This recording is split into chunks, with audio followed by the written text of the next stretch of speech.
The group stage is finally over. We've got 32 teams into the next round, 16 of them adios and auf Wiedersehen to them. I'm joined by Namo, and Safin is not here today. One of the reasons is that Canada is playing very, very soon. So by the time this video goes up, that game would already would have happened. But another reason could also be last night's results. Portugal flopping once again. So take your pick why he's not here. Namo, let's start with that. Let's start with Portugal absolutely getting outplayed by Colombia, and I don't understand how they didn't concede a goal last night. It was a miracle, they just saved their asses. And I watched some experts talking about it, and they were like, the last minute of the match, instead of Portugal attacking Colombia, because they need to get that goal. And even 1-0 or 0-0, it doesn't make any difference for Portugal. They had to go in to get that goal, and instead it was Colombia who was attacking them. It's like these guys, I don't know. On the paper, before most of the tournament, they are one of the favorites. But when the time comes, they're just not there. It can't be just Ronaldo, right? Like, that's a very easy explanation. That's like a low-hanging fruit. Just saying that, okay, it's Ronaldo's fault. It can't be just that. It has to be a lot more than that, right? Yeah, of course. You play with 11 players. Whoever says that, And the manager as well, Yes, the manager has no charisma. He doesn't have any sort of identity or ideology, like on how to play football. I think he was one of the luckiest guys. He won one trophy against City in the beginning of his career, and then everyone thought he's a good manager. Then he ruined Belgium, and I was shocked that why Portugal even signed him. Yeah. It was like one of the most. It could not go more wrong. And it's, again, football is played with 11 players. Ronaldo is part of the problem, but he's not the only problem. But what makes it Ronaldo more prominent is the fact that he insists on playing. The manager doesn't dare to drop him, even if he has the shittiest performance of his life. Like, if last night on the back of jersey it was not 7 Ronaldo, you could have just said that, who is this guy? Is he just playing football, or like, what's going on? The timing was wrong. He was always in offside. Because he cannot make those runs, so he always tries to stay in like ahead of the defender. So when the through ball comes, he can catch it ahead of them. But that's not how you play football at the highest level. And it doesn't just work. I was impressed by Rafael Leao's pace actually last night. He, even in the last injury time, he just went past one player and had almost a chance to square it to one of the players. He went himself and missed it, but it was like they couldn't catch him. Whenever he wanted to, he could just run through them. Yes, there is so much quality in this Portuguese squad, but there is no game plan. It's like just it's gonna sound like cliche, but everyone plays there to serve Ronaldo.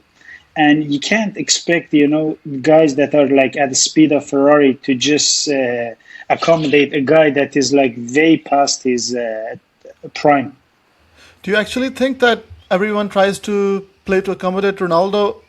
Because I feel like they are maybe frustrated by the fact that they have to do that instead of like wanting to do that.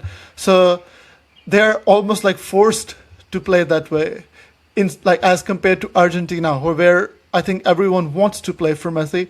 Here it feels like they don't feel like a team. And this could be one of the reasons, is because they feel like, why are we being forced to give Cristiano Ronaldo the free kicks from 35 yards when we have better players at this point who can deliver more in those circumstances?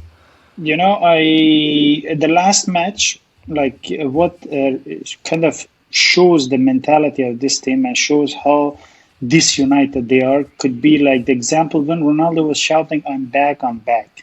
It shows that a guy, he really wants to be there. He feels the pressure and he thinks that he's as good as others, whereas they played Uzbekistan. You can't just declare yourself that I'm back at the highest level when you're playing Uzbekistan. Stats don't lie. He has not scored in the last 10 Euro or World Cup matches. And for a striker, for a guy who says that he is the god of goals. Uzbekistan game.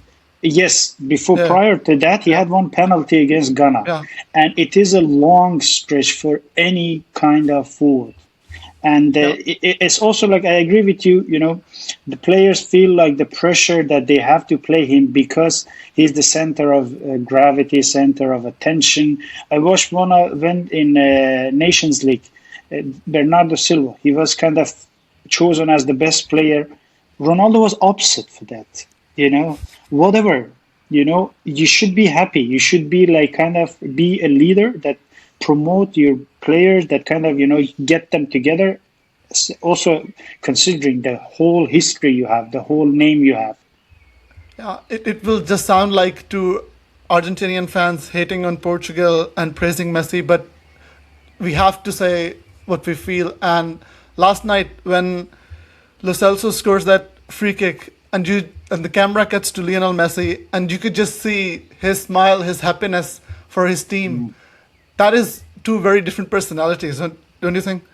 Yes, of course, of course. It's also it's not to criticize. Ronaldo is where he is because of his ego.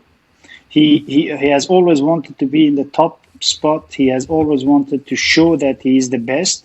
But maybe at some point it gets to the head of others that like clearly right now in the Portuguese squad, Ronaldo is not the best.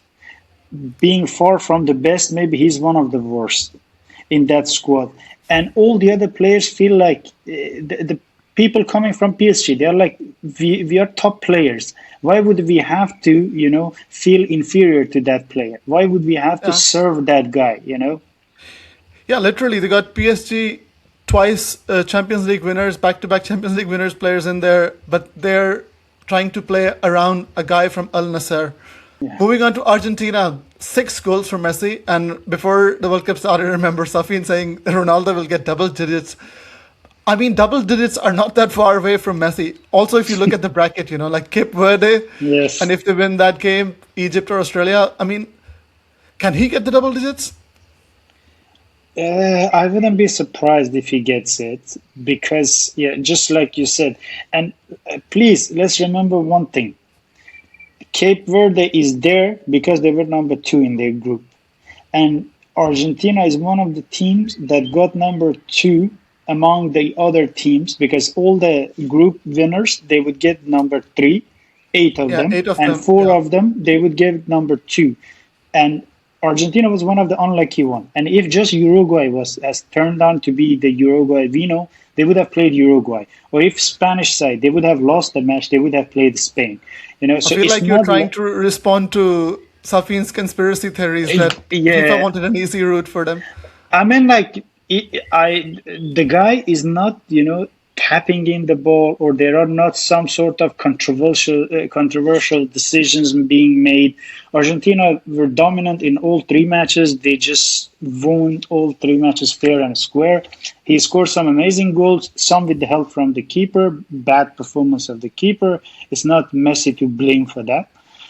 Yeah, So yeah, I mean, like he could get the double digits, but I would hope for him to get some assists as well to break also the yeah, record of assists. yeah. What do you think about their route, though? Is it the easiest route to the quarterfinals compared to every other big nation? Like France has to go through Germany, Brazil has to go through Norway. I think Spain has and Portugal are going to play against each other. England is probably the only one also who's not going to play a big nation until the quarterfinals, and then Argentina, of course. So, do you think they have like the easiest route, like so far? I mean, like they have the first two matches on the paper, like the first one against Cape Verde and the next one, they sound easy. On the paper, they sound quite easy, but you never know. It's the highest level of football. It's the And World Spain Cup. couldn't beat So Cape yeah. Verde. Exactly. Yeah, And Spain is a kind of expert in breaking those low blocks. yeah, They couldn't manage to do that. I think Argentina will get the job done, but it's fair to say that they have one of the easiest routes. yeah. On this bracket, by the way, it's only England out of the top European nations, and then the rest of them are Brazil, Colombia, Argentina, only the South Americans. All the European side or the heavy favorites have gone towards the left side of the bracket, where we got France, Germany, Spain, Portugal.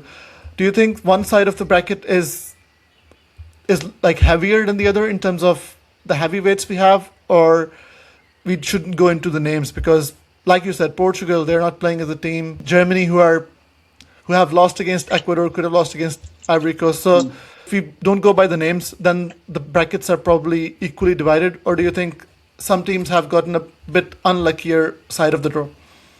I mean, like if you go based on the history and based on the names, yes, it sounds like that one side is not so balanced. But Even again, even Netherlands and Morocco are in that side. To be honest, like Morocco, the semi-finalist, and Netherlands, they've made it to the many semi-finals as well lately. yes, exactly. So, I mean, like Portugal could have easily been on that side if we're going after the names. So it's not it's their bad performance that they ended up in the other side of the bracket. But also on this side, you have Brazil, you have I think England as well, and England, also yeah, Argentina, and you could have had Portugal as well. So there you yeah. go, four But top teams for probably, you. I think probably Colombia are better right now than Portugal. Like the Yes, way they yeah. played last night. Yeah. Oh, these guys, they go there to play football. They don't go there by their names or they just they pour their heart out. They are not afraid of anyone. And kind of a shout out to Safin, the best midfield of the Europe of the whole world was dominated by players who I don't know their names exactly. Where do they play? But Safin was saying that Colombia can actually just park the bus, get a 0-0. It did end up 0-0, but I don't know. Like I got my analysis right and wrong at the same time yesterday because I said that Colombia won't park the bus. They will go for it, and there will be goals in this game. They did go for it, but there were no goals in the game. So like I was partially like right and wrong in that one. England, my pick for the World Cup. They struggled in the first half against Panama. Then they got a Arsenal kind of goal to open the deadlock. But once they got the goal, it felt like they were always going to be the side who's going to score more goals and win. They have a very weak Brazil side they might potentially face in the quarterfinals if they win the remaining games. And then probably Argentina or Colombia. Do you think England fans right now are ecstatic that this is the best route they could have hoped for in terms of trying to get to the final? there are two problems in that. First of all, on the paper, England, like Portugal, sounds quite good. But in reality, no, they are not. It is as if like they are not a team that play for one player. That's for sure. They are much better as a team, and they have like a better system. Like that. That's for sure. You know how they're gonna play. But the thing is, with this England side, the level of quality you have, they seem to be scared of playing football. They just don't want to like take chances. They really go as if they have one of the weakest squad in the whole World Cup, and they just like you should be able to beat Panama by 5-6 goals. You don't Is if that you are a is that big the nation. after effect?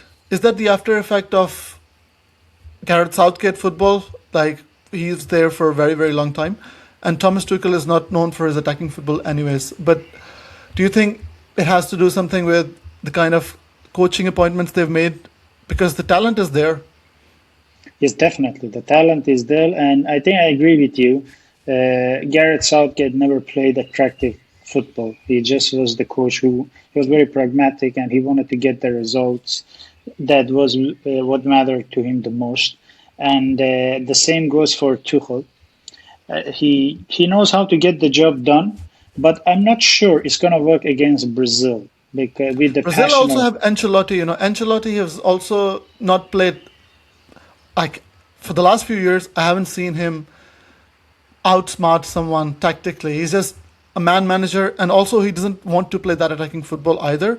So when they go head to head, if they go head to head against each other, I mean, still, my girlfriend thinks that Norway are going to beat Brazil, but let's see what happens in that game.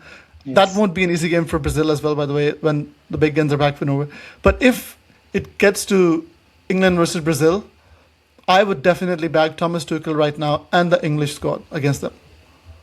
Yes, man, like on the paper, yes, it makes much more sense, and especially the midfielders that the English side got are much stronger, much younger, and much proven. but it's Brazil, and they're gonna be a big Brazilian crowd there, also English crowd, and I'm not sure about the English mentality when it comes to this kind of big matches. Brazil can get the job done. I would back Brazil. You back Brazil in that one? All right, let's see. Yes, Brazil also haven't done much, to be honest, at the world stage since 2002 World Cup when they won. yes, They've been very they've been quite disappointing. disappointing. So all these players that are playing for them also, I don't think, have the experience of getting the job done. So it will be almost like a battle of two bottlers. Argentina against Colombia, if it gets to that, you looked at the Colombian performance last night. You looked at Argentina playing without Messi, getting to a nil up. Okay, it was against Jordan. But in terms of that game, would you still consider Argentina as favorites? They won all three games. They looked actually quite.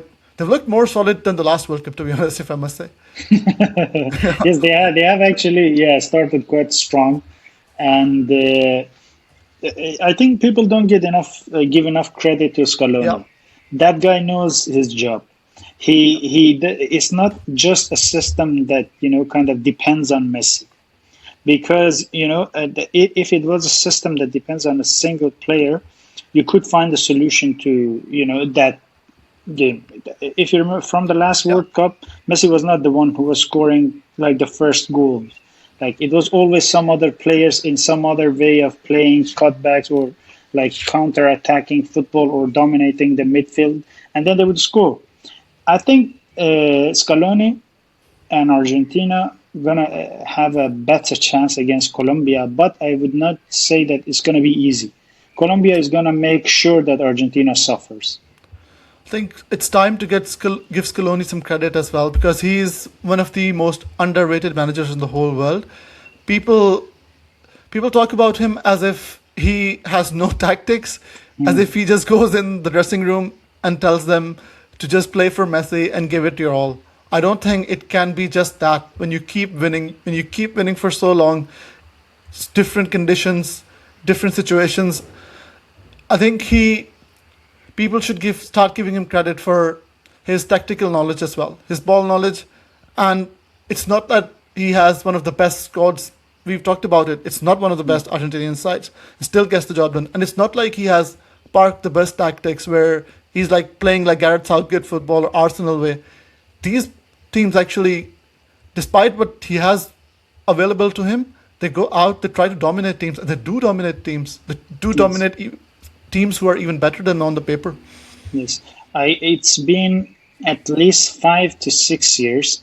I do not remember a single match that some side has dominated Argentina. Yeah, Before that, I remember like three Copa America before that, Brazil was running, you know, riot against Argentina. This Argentina was like the inferior side when it was coming in big matches. The last World Cup in the final, they did not back down against amazing, talented French squad. yeah, They were the better side against Croatia, the last finalists. They were yeah. perfectly the better side. That guy, he knows how to get the job done. He really knows the details of the game, how to actually make the best out of a 39 years old who is going to get the job done for you. But in order to do that, you should make sure that he has his limitations and you don't push him to the limit. Because Yeah. Messi is just like I remember Messi from Barcelona, the last years of his days in Barcelona. He would come all the way to the defense to get the ball and try to make it work because the team wasn't clicking. But that Yeah, guy, he just sits, he relaxes. Sometimes he walks around. But they yeah, know that you get him the ball in the right place, he gonna make things yeah, yeah, happen. yeah. I I was thinking about this that they won all three games, and we were talking about the last World Cup where they outplayed most of the teams. It didn't start that well. They lost against Saudi Arabia and also against Mexico. It was very tense for some moments until Messi unleashed that shot from outside the box, Yes. and then they peaked at the right time. Do you think there is a possibility or a fear of them peaking at too early for this World Cup because it's five knockout games? That's a lot. Yes, but to be honest, they have been playing really well, really solid, but still it's not the best version of Argentina. And also they have not played against like top teams. They have had like the game against Jordan. That wouldn't even be a test. It's like saying I'm back against Jordan is this. It would be the same. Say Messi would say It that. reminded me of the Harry Maguire when he scored the goal from the corner, and then when he did the knee celebration with this, like, Yeah, are you speaking now? yeah, exactly. So, but against Austria, they really played well. It's like Austria is one of the solid European sides, and they always give a good fight.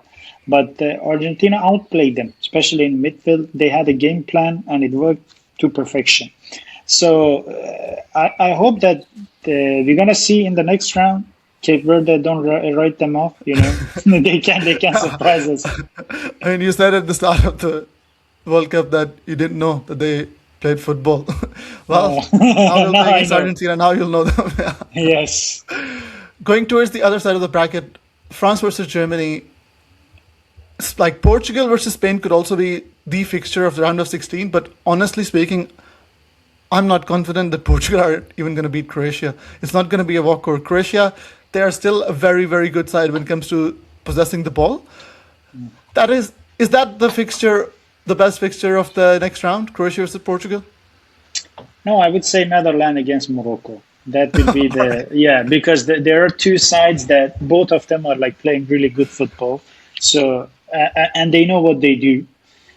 Portugal, you don't know ever what you're gonna get. So they might actually be really playing really well football. So, but I'm also like you, not 100% sure. I actually would say it's a 50-50 Croatia against Portugal, especially Yeah. with the gift that Ronaldo offers to the opponent. You know, he literally, I watched the match, he literally contributes with nothing. The only thing that, he reminds me of my childhood friend. When I was a child, I had a friend who had a ball. That was the only ball we had in the neighborhood. And he would want to play every game as a striker. And if you didn't pass him the ball, he would take his ball. I say Ronaldo I'm was going coming home. yes, Ronaldo was sometimes coming to the wing to places he's not supposed to be, just to touch the ball, kind of just to have a touch or two. Then he would disappear in the crowd. Then he would go and stay offside. He got a really good one-on-one chance. It was offside, of course, Yeah, but it was offside, but he you're missed it. Yeah. supposed to convert. You're supposed to Yeah. score that goal. You're the Yeah. best goal scorer. Finisher. Yeah. So yeah, he gives a really. It's like you're playing with 10 men. If you have to, if you have to predict, like let's predict some of the nice, proper fixtures we have. Portugal versus Croatia. Who's going through? Oh, it's like I guess the Portugal against Colombia almost right. I told you 1-1 or 2-1 to Yeah. Colombia. Yeah. But that's going to be a 50-50 match. It's going to go to extra time. Yeah. I think so too. And yeah, and in extra time, I think Croatia is going to win. That's going to be a bold prediction. Yeah. I have a feeling that it might go to extra time, but because of the talent they have on the bench, I think they might substitute Ronaldo because I don't think he can play like every 3 days at the highest level for 120 minutes. So that might help them. So if he goes to extra time, they might put on some really good talented players on the pitch from the bench, and that might take them through. I think. That's what you think. So remember one thing, whatever knowledge we have about football, whatever we think that it makes sense in the sense of physics, football, tactics, when it comes to Ronaldo, it doesn't apply. All right. Yeah. I think, like for that game, I can see your point as well. But what if it goes to penalties? When I think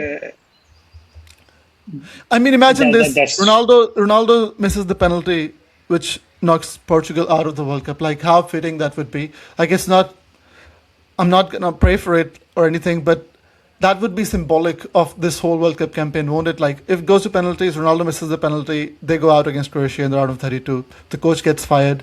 I think he has, because of his legacy and his name, he has extended his retirement. and he has kept himself around for. And one of the fact that he is still around is because they get a lot of easy games, and he is always scoring in those games, which you expect from him, of course. So then you like, yeah, he's back. But in reality, every time they meet a good opponent that plays like a team, and it doesn't even have to be that good. Morocco, they can do the job. Colombia can do the job. Uruguay can do the job. And probably So, Croatia. and probably Croatia as well. Yeah. So, I mean, like, I feel sad for him, and I Yeah. think that they are pushing it to the limit. Yeah. And I do not wish for him to Yeah. be Me put neither, by in the way. that Yeah. spot. He's gonna get a lot of hatred, and I think, Yeah. like like Zidane, he said once that you have to know when to quit. Even if they go through, you think Spain are a kind of team that definitely will get the job done. So Portugal are not going further than the round of 16, right? The problem with Spain is I'm not convinced about them. They have Yeah, they played haven't three been. matches. No, they have not been good, and they're missing Nico Williams really badly. And they don't have a proper winger on the left side. So they are Doesn't almost. Ferran Torres sometimes play for Barcelona on the left forward position? He keeps moving around, but Ferran Torres is never like the top player that you want to say that, yeah, he's my winger. He's good. He can score, but I wouldn't want him to be my winger. Like Nico Williams or Pino, they'd be much better options if they can get them to play. But I would say that still they would get the job done against Portugal. In terms of France and Germany, they win their games in the round of 32. They're going to meet against each other. Germany has shown a bit of both to their game. They've also shown that they can be really, really vulnerable at the back. They've also shown that they can score lots of goals when they turn it on. But France has been probably the best team in the tournament. If you look at the performances, probably the strongest team as well on paper. How far do you think Germany goes from here? Do you think it's bye bye to them in the round of 16? I think yes, it is one of the, like, unless Germany really kind of goes higher and higher than what they do right now at this moment, because they really lack a good fullback instead of Kimmich. Right, Kimmich is a midfielder. He shouldn't be there. And then in the midfield, they are not that convincing. And when it came against Ecuador, I told you, it's like when the guys go all for it. Of course, Germany had not much to lose, so Yeah. they could have also not be so motivated to put up a fight. But the level of quality that France has, and the level of players, and the how they are clicking at this moment, I would say that they're gonna easily beat Germany. All right, let's recap and let's give the audience our final four. So, on the top of the section, on the left side, I think France for me, and then I would go for I'd go for Spain, even though it's a boring pick. But I think France and Spain in the semifinals on this side. On the other side, I'm very sure England will get the job done against Norway, Brazil, whoever comes up against them. Argentina against Colombia. Like I really want Argentina to win. Colombia did play really well last night. I'll go with my heart. I'll go Argentina, England in one semifinal, and France and Spain in the other. What do you say? Beginning with the European side of the bracket, I would say France is for sure gonna be there, and Spain. I think they're gonna get it done. They're gonna get through, especially because the other teams are not that convincing. Unless US really turns the Captain America mood. So, but I would say again the same, France against Spain, and it usually turns out to be a really good match. A lot of goals. I don't know why Yeah. you don't want that match. And on the other side, I told you Super Classico probably is coming. Hopefully, they have played only once before, I think, in the World Cup, and I hope they do that again. And it will be actually one of the amazing matches that we could hope for and wish for. So As an Brazil against Argentina Argentina. fan, as an Argentina fan, I hope that it's Brazil and not England. I think they have a better chance against this Brazilian side than English side. But either way, Brazil versus Argentina, Super Classico, huge game. England versus Argentina, like a rematch of 1986. That will also be an absolutely amazing game. But let's see what Exactly. happens, and let's do the next podcast with Safin and see how he defends his legend and his team right now after what they've done in the group stage. Thanks to everyone for watching. If you made this far, please like and subscribe our channel, and more content coming your way. Thanks for now. Bye. Thanks, guys.